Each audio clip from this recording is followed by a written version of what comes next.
Hi there, I'm Dr. Gary Simmons from Carilion Clinic Neurosurgery, and I want to talk to you a little bit about making a decision about whether to have lumbar disc surgery. Now, if you've watched some of our sessions, you remember that the lumbar disc problem occurs when part of a cushion rips out from between two vertebrae and up against a nerve that's trying to get out of a hole in your spine.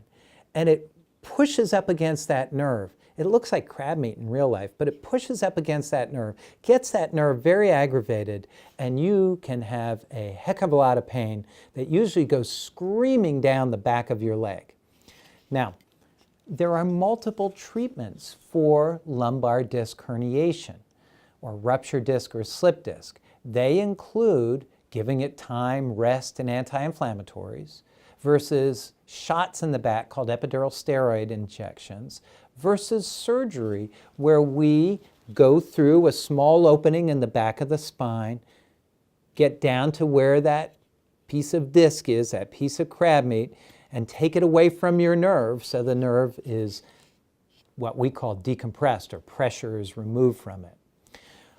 How do you decide between those three? And there is no absolute right or wrong answer. Understand that they all have potential risks and benefits. Lumbar disc surgery can be very effective and can improve your pain considerably in over 90% of the cases. But it's surgery, and there's a small chance of infection. There's a small chance that you can cause a leak of spinal fluid from the bag that the nerves and the spinal cord are in, and that can be a pain and can result in long-term hospitalization. It doesn't necessarily have to work. It can cause all sorts of pain in the muscles back there. Lumbar disc surgery can be very effective. It can take the pain away or help it considerably in over 90% of the people undergoing it. However, it's not risk-free. It's not a free ride. You can get problems like infection or a cerebral spinal fluid leak, which might mean more surgeries. Thankfully, these are low percentage.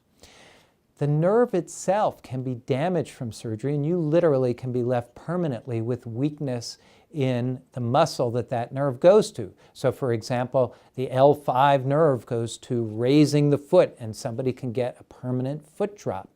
On very rare occasions, people have been paralyzed from the surgery, and people have even died from the surgery if large arteries that run just in front of the vertebrae were to be damaged.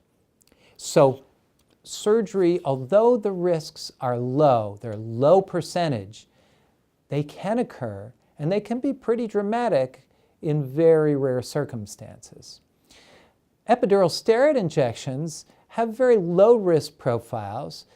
They may not take away the pain, or they may only take the pain away temporarily, but it's rare for them to cause major problems. We certainly have had patients who have told us that their pain was made worse by epidural steroid injections, and there have been a few cases of severe infection related to epidural steroid injections, and there have been rare cases of hematomas or blood clots forming because of the epidural injections.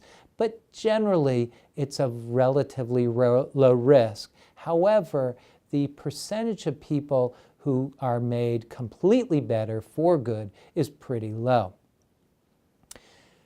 Conservative treatment has very low risk. It has very low chance of something horrible happening, although even there it's not impossible for the disc herniation to cause permanent weakness in some muscles, or for further disc herniation to cause paralysis in the legs.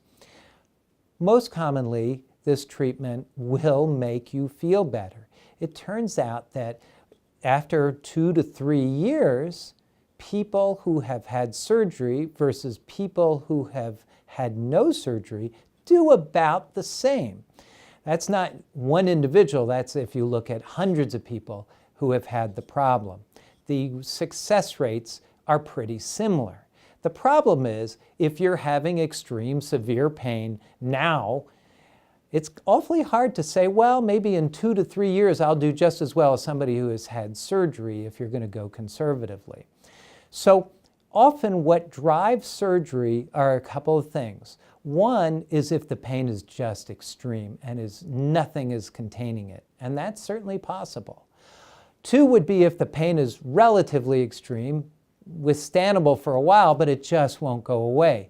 We usually advise giving it 4 to 6 weeks, if at all possible, to see if your body will start making things better. And finally, if somebody has progressive neurologic deficit or progressive weakness in a muscle group, we would certainly recommend considering surgery. In general, when do we consider surgery? I tell patients, when you're up to here with it. That's when you should think about surgery. Otherwise, surgery should be on the back shelf. It should be your last option. Thank you. Bye-bye.